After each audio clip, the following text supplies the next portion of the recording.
मोहतरम नाजरीन, अस्सलाम वालेकुम वरहमतुल्लाहि ताला वबरकातुह।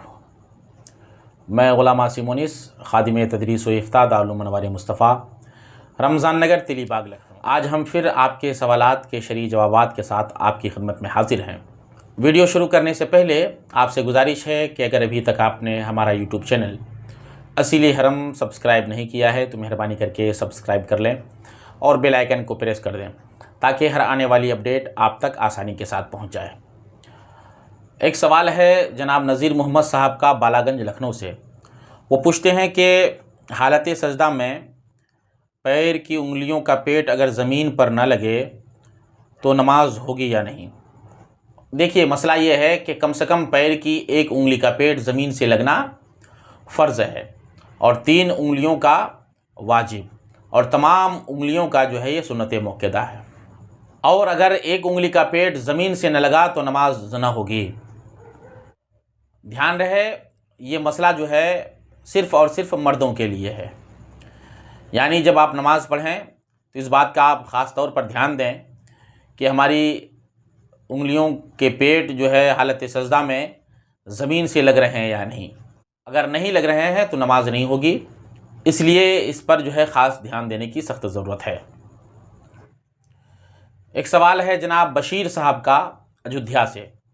वो पूछते हैं कि आजकल लोग आधी आस्तीन की शर्ट और टी शर्ट पहनकर नमाज़ पढ़ते हैं।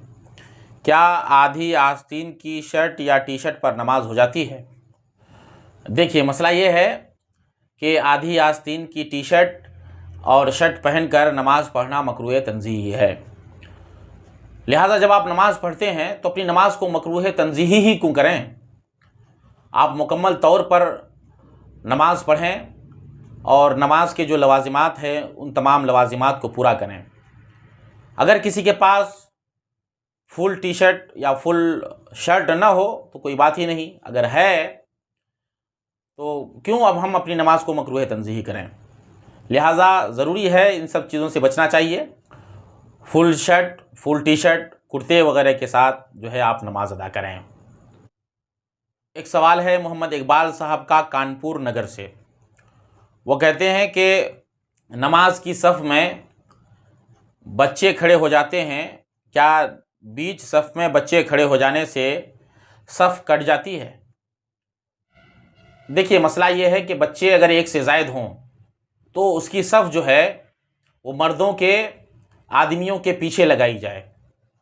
और अगर एक बच्चा है और बीच में खड़ा हो गया है और वो होशियार है, समझदार है, नमाज की अहमियत को समझता है और नमाज उसकी वजह से किसी की नमाज में कुछ खलल वाक़ नहीं होता तो क़त्ए सफ़ नहीं होगा, नमाज हो जाएगी। अलबत्ता वो बच्चा जो बीच सफ़ में खड़ा हो गया और ना वो खुद नमाज पढ़ता है ना दूसरों को नमाज पढ़ने देता है तो ऐसी सूरत में क़त्ए सफ़ हो जाएगी।